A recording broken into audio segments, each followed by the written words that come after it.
प्रणाम मित्रों। परम पूज्य गुरुदेव और परम वंदनीय माता जी की सूक्ष्म उपस्थिति में आइए स्वाध्याय आरंभ करते हैं।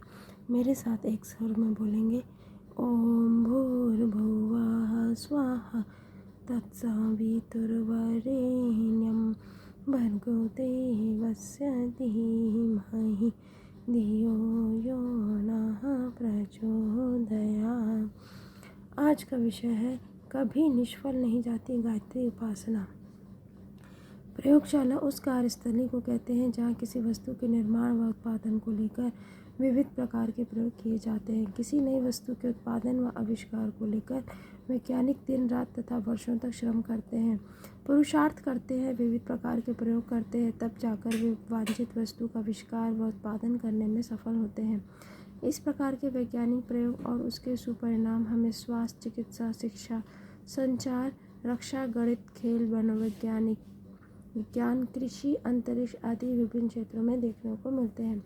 जो प्रयोगशाला एक वर्कशॉप है जहाँ किसी भी वस्तु का उत्पादन को लेकर विभिन्न प्रकार के शोध व प्रयोग किए जाते हैं। जैसे वैज्ञानिकों को वैज्ञानिक प्रयोग करने के लिए प्रयोगशाला की आवश्यकता होती है, पहलवानों को पहलवानी करने के गुरु सीखने के लिए अखाड़े व व्यायामशाला की आवश्यकता होती है, चिकित्सीय प्रयोग करने के लिए चिकित्सकों को चिकित्सीय प्रयोगशाला की आवश्यकता होती है, अध्यापन के लिए अध्यापकों को पाठशाला रूपी प्रयोगशाला की आवश्यकता होती है। वैसे ही साधक को, उपासक को आत्मचेतना के विस्तार के लिए, भाव संवेदना के विस्तार के लिए, आत्मा में परमात्मा को अनुभूत कर परमानंद ब्रह्मानंद की प्राप्ति के लिए एक प्रयोगशाला वर्कशॉप की आवश्यकता होती है, जिसे आध्यात्मिक उपासना कहते हैं।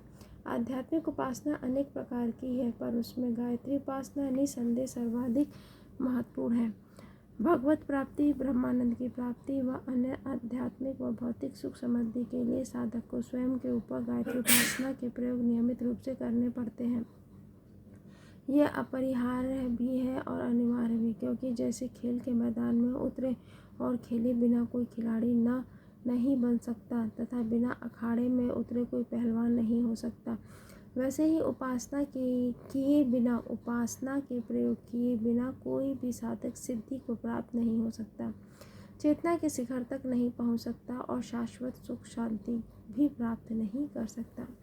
स्वयं के साथ उपासना रूपी आध्यात्मिक प्रयोग करके असंख्य साधकों, उपासकों, संतों, योगियों ने अपनी आत्मचेतना को परमात्म चेतना के साथ एकीकृत करने में सफलता पाई है। उन्होंने स्वयं को तृप्त किया है और स्वयं को आध्यात्मिकता के उच्च क्षितिज में चमकते सितारों के रूप में स्थापित किया है। यह पूरी तरह से स्वयं व्यक्ति के ऊपर निर्भर करता है कि वह स्वयं के साथ उपासना रूपी प्रयोग करने को तैयार है अथवा नहीं।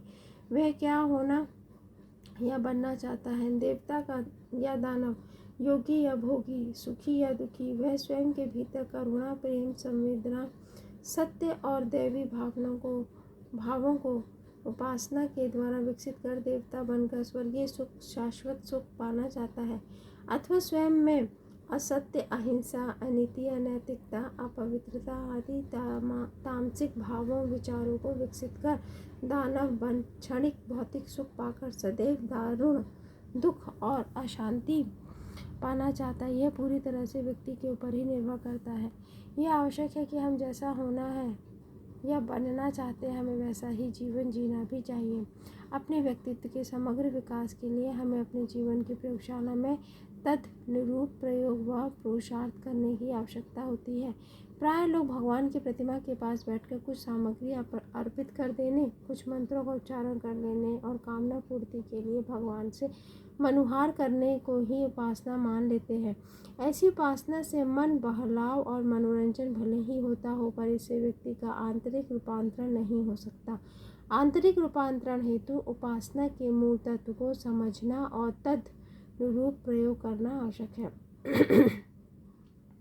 उपासना के सही स्वरूप को स्पष्ट करते हुए परम पूज्य गुरुदेव अपनी पुस्तक हमारी वसीयत और विरासत में लिखते हैं कि उपासना के नाम पर प्राय भूल यह होती है कि लोग यह समझ बैठते हैं कि भगवान को प्रसाद, नैवेद्य, नारियल, इलायची जैसी वस्तुएं कभी मिलती नहीं और वे इन्हें पाएंगे तो फूल का कुप्पा हो जाएंगे। कुछ स्तुति पाठ सुनकर जागीरदारों की तरह अपनी प्रशंसा सुनकर वे प्रसन्न हो जाएंगे और हमें माला माल कर देंगे। इन्हीं खिलवाड़ों से भगवान को फुसलाया बरगलाया जा सकता है और मनोकामना पूरी करने के लिए उन्हें लुभाया जा सकता है, भले ही वे उचित में अथवा अनुचित न्याय संगत हो या अन्यायपूर्ण, भगवान उन्हें पूरा करेंगे ही। पूज्य गुरुदेव कहते हैं कि आम आदमी प्राय इसी भ्रांति का शिकार है और इसे ही उपासना मान बैठा है। कुछ स्वर्ग मुक्ति और सिद्धि के फिराक में रहते हैं। माला घुमाने और अगरबत्ती जलाने वालों में से अधिकतर संख्या ऐसे ही लोगों की है, पर वस्तुतः उपासना का अर्थ है उपास्य के पास बैठना और उपास्य के गुणों को धारण करना। वे अपना उदाहरण देते हुए कहते हैं कि हमें हमारे मार्गदर्शक ने आत्मोत्कर्षक हेतु सर्वप्रथम उपासना का तत्व दर्शन और स्वरूप समझाया और कहा कि भगवान तुम्हारी मर्जी पर नहीं नाचेगा, तुम्हें ही भगवान का भक्त बनना और उसके संकेतों पर चलना पड़ेगा। ऐसा कर सकोगे तो तदनुरूप होने का लाभ प्राप्त करोगे। पूज्यवर उपासना के प्रभाव को स्पष्ट करते हुए पुनः कहते हैं कि ईंधन की हस्ती तो कौड़ी की होती है, पर जब वह अग्नि के साथ जुड़ जाता है तो उसमें सारे गुण अग्नि के आ जाते हैं। आग ईंधन नहीं बनती, ईंधन को ही अग्नि में बैठकर अग्नि के पास बैठकर आग बनना पड़ता है। भक्त को उपासक को भगवान के संकेतों पर कठपुतली की तरह नाचना पड़ता है। भक्त को आत्मसमर्पण करना पड़ता है। बूंद को समुद्र में घुलना पड़ता है, समुद्र बूंद नहीं बनता। यही है उपासना का तत्व दर्शन।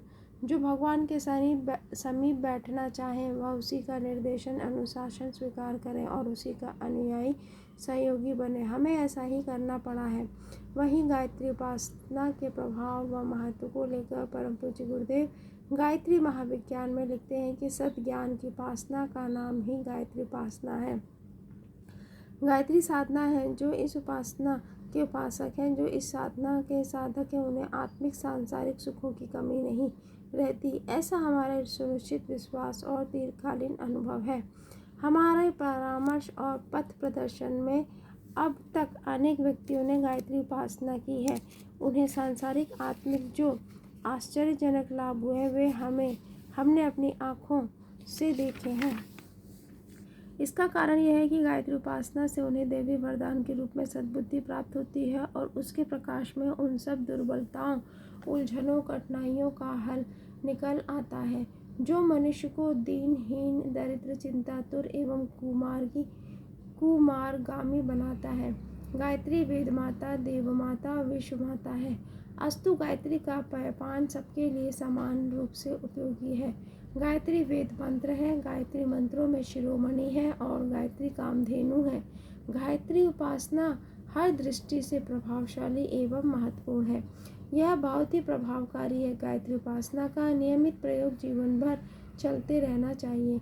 गायत्री उपासना के अंतर्गत अंतरिक्ष में प्रातःकालीन उदयमान भगवान सूर्य का ध्यान करना, उदयमान सविता देव की स्वर्णिम रश्मियों से स्नान करने का भाव ध्यान करना, उस स्नान से शरीर, मन, बुद्धि व आत्मा के पवित्र व प्रकाशित होने का भाव ध्यान करना समाहित है।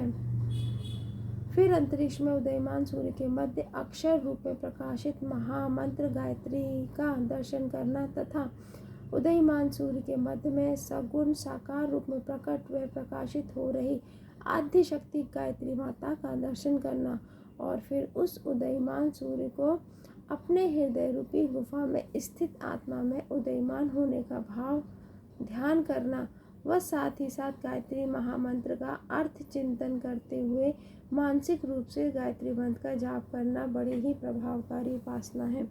उदयमान सविता देव का ध्यान करना व गायत्री मंत्र का जाप करने से साधक को ओजस, तेजस और वर्चस्व की प्राप्ति होती है। यह उपासना नियमित रूप से संयम व श्रद्धापूर्वक दीर्घ काल तक करते रहने से साधक उपासक का चित्त निर्मल होता है और उसे विविध रूप में आत्म साक्षात्कार होता है। उसे भौतिक और आध्यात्मिक दोनों प्रकार के सुखों की प्राप्ति होती है। उपासना का लक्ष्य ही है व्यक्तित्व का परिष्कार। गायत्री उपासना से उपासक को श्रेष्ठ मार्ग व चलने की प्रेरणा मिलती है।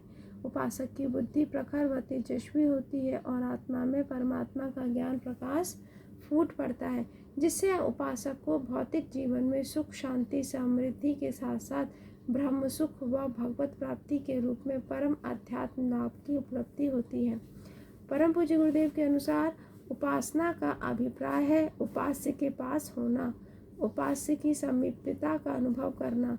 उपास्य में तन्मय होने का अभिप्राय है उच्च स्तरीय आदर्शों एवं सिद्धांतों में लीन हो जाना, उनके अनुरूप आचरण करना। उपासना द्वारा व्यक्ति निर्माण की यह मनोवैज्ञानिक प्रक्रिया चलती रहती है, जिससे व्यक्ति में पूर्णता की प्राप्ति होती है। गायत्री उपासना की महत्ता के कारण ही पूर्व युगों में प्राय ऋषि महर्षि गायत्री के आधार पर ही योग साधना तथा तपश्चर्या करते थे। वशिष्ठ, याज्ञवल्क्य, अत्रि, विश्वामित्र, व्यास, सुखदेव, दधीची, वाल्मीकि, च्यवन, लोमश, दुर्वासा, परशुराम, दत्तात्रेय, अगस्त्य, संत कुमार, कर्ण, शौनक आदि ऋषियों के जीवन वृत्तांतों से स्पष्ट है कि उनकी महान सफलताओं का मूल हेतु गायत्री ही थी। आधुनिक युग में भी ऐसे अनेक महात्मा हुए जिन्होंने गायत्री का आश्रय लेकर अपने आत्मबल एवं ब्रह्म तेज को प्रकाशवान किया था। उनकी इष्ट देव आराध्य भिन्न भले ही रहे हों, पर वेद माता गायत्री के प्रति सभी की अनन्य श्रद्धा थी। उन्होंने प्रारंभिक स्तनपान गायत्री महाशक्ति का ही किया था, जिससे वे असाधारण प्रतिभा, असाधारण आत्मबल, ब्रह्म बल संपन्न महापुरुष बन सके। शंकराचार्य, समर्थ गुरु रामदास, नरसिंह मेहता, दातू दयाल, संत ज्ञानेश्वर, स्वामी रामानंद, गोरखनाथ, हरिदास, तुलसीदास, रामानुजाचार्य, माधवाचार्य, रामकृष्ण परमहंस, स्वामी विवेकानंद, स्वामी रामतीर्थ, श्री अरविंद, महर्षि रमन आदि महात्माओं का विकास गायत्री महाशक्ति के आंचल में ही हुआ था। गायत्री महामंत्र गायत्री उपासना की असाधारण महत्ता को लेकर श्री माधवाचार्य से जुड़ी एक रोचक कथा है कि श्री माधवाचार्य ने आरंभ में 13 वर्षों तक वृंदावन में रहकर गायत्री अनुष्ठान किए थे। जब उन्हें वर्षों तक की गई गायत्री उपासना का कोई फल प्रभाव अनुभव नहीं हुआ, तब वे निराश होकर काशी चले गए और एक अवधूत की सलाह से भैरव की तांत्रिक उपासना करने लगे। कुछ दिन में भैरव प्रसन्न हुए और श्री माधवाचार्य के पीछे से कहने लगे, वर मांग। माधवाचार्य ने उनसे कहा, आप सामने आइए और मुझे दर्शन दीजिए। तब भैरव ने कहा, मैं गायत्री उपासक के सामने नहीं आ सकता। तुम्हारे द्वारा वर्षों तक की गई गायत्री उपासना के कारण तुम्हारे चेहरे पर एक असाधारण तेज है, इसी कारण मैं तुम्हारे सामने नहीं आ सकता। इस बात से माधवाचार्य को बड़ा आश्चर्य हुआ, क्योंकि वे तो यह मान बैठे थे कि उन्हें गायत्री उपासना से कुछ भी प्राप्त नहीं हुआ और उनकी गायत्री उपासना निष्फल हुई है। माधवाचार्य ने कहा, यदि आप गायत्री उपासना के सम्मुख प्रकट नहीं हो सकते तो मुझे वरदान क्या देंगे? कृपया अब आप केवल यह बता दीजिए कि मेरी अब तक गायत्री साधना क्यों निष्फल हुई। भैरव ने उत्तर दिया, तुम्हारी गायत्री उपासना निष्फल नहीं गई, बल्कि तुम्हारे द्वारा अब तक की गई गायत्री उपासना से उत्पन्न शक्ति तुम्हारे पूर्व जन्मों के पापों का नाश करने में लग गई। अब तुम्हारी आत्मा निष्पाप हो गई है। अब आगे की साधना करोगे तो वह सफल होगी। अब तुम उसके प्रभाव को प्रत्यक्ष अनुभव कर सकोगे। यह सुनकर माधवाचार्य की फिर वृंदावन आए और पुनः गायत्री साधना आरंभ कर दी। अंततः उन्हें गायत्री माता के दर्शन हुए और उन्हें पूर्ण सिद्धि प्राप्त हुई। उपरोक्त कहानी से यह स्पष्ट होता है कि गायत्री उपासना कभी निष्फल नहीं जाती। किसी भी अन्य मंत्र के जपकर्ता और दुर्गा, काली, लक्ष्मी, विष्णु, शिव, कृष्ण, राम आदि किसी भी आराध्य के आराधक अपने इष्ट मंत्र के साथ साथ गायत्री उपासना, गायत्री महामंत्र का जप प्रयोग स्वयं के ऊपर कर सकते हैं, क्योंकि गायत्री मंत्र सार्वभौम मंत्र है, अतः इसका प्रयोग सबके लिए सुलभ है। इसके प्रयोग से हम स्वयं को पूर्ण बना सकते हैं, सुखी बना सकते हैं, प्रतिभाशाली बना सकते हैं, ओजस्वी, तेजस्वी और वर्चस्वी बना सकते हैं और भौतिक एवं आध्यात्मिक जीवन में सफल हो सकते हैं। हम स्वयं के ऊपर गायत्री उपासना का प्रयोग करके तो देखें। धन्यवाद मित्रों। ओम देव शांति, अंतरिक्ष गुम शांति, पृथ्वी शांति, रापः शांतिरोषधयः शांति, वनस्पतयः शांतिर्विश्वे देवाः शांतिर्ब्रह्म शांति, सर्वगुम शांति, शांतिरेव शांतिः सामा शांतिरेधि। ओम शांति शांति शांति, सर्वारिष्ट सुशांति।